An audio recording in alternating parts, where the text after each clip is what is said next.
Dia mzee, popote pale ulipo, sikusudii hii barua sifa mama ujiko.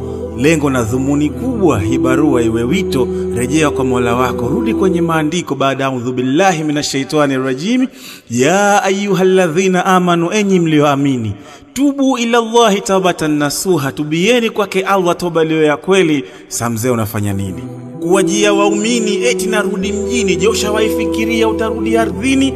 Hili jukumu la wote, wewe mzee na mimi, uko mjini uliko na sisi wa vijijini, na kila mwenye akili aitie akilini, mmoja akipotea tumrejeshe kundini. Fadhakir fa inna dhikra tanfa'ul mu'minin, basi kumbusha ewe Muhammad, hakika ya ukumbusho utawafaa wenye kuamini.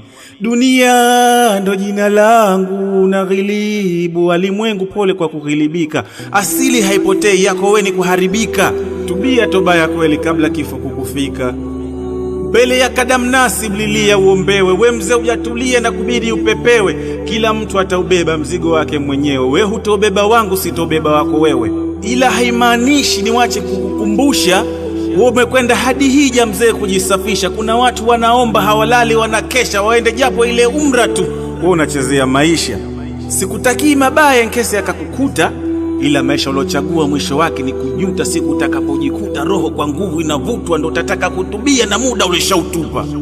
Wala hopu uko mzima na timamu wa akili, maana uchizi kwa mbali zinaonesha dalili. Ukawache kazi ya Mungu kisa shetani kakuajiri. We mzewe, Waislamu hatuumwi tobo moja mara mbili. Unauza dini yako kisa milioni 100. Je, nini hatima yake? Ushakaa ukafikiria kama kesho kuna kufa na motoni kuingia, ama ndo unaona saa kurejea ujahilia? Bal tuthiruna alhayata dunia, lakini nyinyi mna khiari haya maisha ya dunia, wal akhirat, wakati maisha ya akhira hiyo tunayoikimbia, khairun wa abka, ni bora zaidi na ya kudumu kuliko haya ya dunia tunayoyakimbilia. Kaburini kwa mtume mwekwenda ukalia mzee masaa 4, ukarudi umetubia. Kumbe mwe ukasorobo, we mzee ujatulia. Hii barua sio chuki kuonesha na kuchukia, wakala wa ibilisi kazi unayomfanyia. Ningekuwa na mafuta mzee ningekumwagia, kwa vile ushajiripua moto ukakuwakia. Matarajio yangu nanisikia, tubia. Fadhakir inna fa'ati dhikra, basi kumbusha, hakika ya ukumbusho ni wenye kufaa. Rehma za Allah ni pana mzee, usikate tamaa. Unao muda kutubia kabla haijafika saa, na usiuze utu wako kisa madeni na njaa. Inna Allaha ghafurur rahim, da'wahum fiha subhanaka Allahumma wa tahiyyatuhum fiha salam wa akhiru da'wahum alhamdulillahi rabbil alamin. Ni kitu cha kawaida mwanadamu kukosea, ila mkosaji bora yule mwenye kurejea. Rejea kwa Mola wako kabla kifo kutokea. Itakutokea puani pesa unayoipembejea, au ndo macho hayaoni mbele unakoelekea. We mzee gani usietaka kusikia?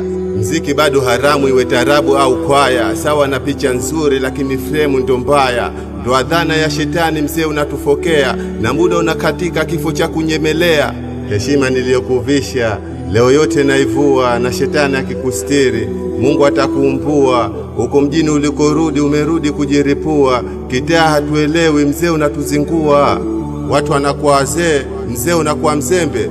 Unauza utu wako kwa tonge moja ya sembe. Pesa unayoikimbiza utaikimbiza kama mwenge. Machiza tufagilii mambo yako ya usitufosi tukubali, usituhalalishie haramu kuwa halali. Ngoja kwanza nikuulize swali. Una mwanao wa kike ambaye ashakuwa mwari, naye anataka kuimba. Je, vipi, uko tayari? Mzee unaharibika uzeeni kama nyanya, shetani kakudanganya. Hii barua ni ukumbusho na pia ninakukanya. Tumeitwa umma bora kisa tunakumbushana. Una uhuru wa kufanya na kusema unachoweza, ila ichunge nafsi yako iliyokwisha teleza. Maana utakuja ulizwa nini utakieleza juu ya ndoa ulizovunja na umma uliopoteza. Ninachosubutu kusema inna lillahi wa inna ilaihi rajiun. Najua ulimisi sana nyama choma na michuzi ya fulani, ulishindwa hata kuhema when you present stejini, ila ulipogusa pabaya ni afadhali ya korona na ukimwi. Haikufaa rangi, itafaaje chokaa? Eti kuimba sio zambi, kipozeo amejikwaa. Na ukashifu dini kisa milioni na chapa, haki yao kusema we ni jini unosubiri kupaa. Sometimes najiuliza nini lako adhimio la kumbipu Mungu uliporudi kwake kwa kilio. ukakisia machungu kwa kuupoza wako moyo, mwenye kukupenda wewe akili zipo likizo. Mziki kwako ni utamu kama mbwa na mzoga, hubizisha watu hadi wanaipuuza sala, kugombanisha watu talaka wewe ndo umetawala. Wewe na matendo unaotenda hayafanani, ulifika hadi Maka fadhila zionekani. Umemeza dhahabu ya moto ukaacha sembe baridi, usubiri kichapo na moto kesho kwa wahidi. Wewe si mfalme wa jahazi, Malku Mauti ni nahodha pia na kusubiri.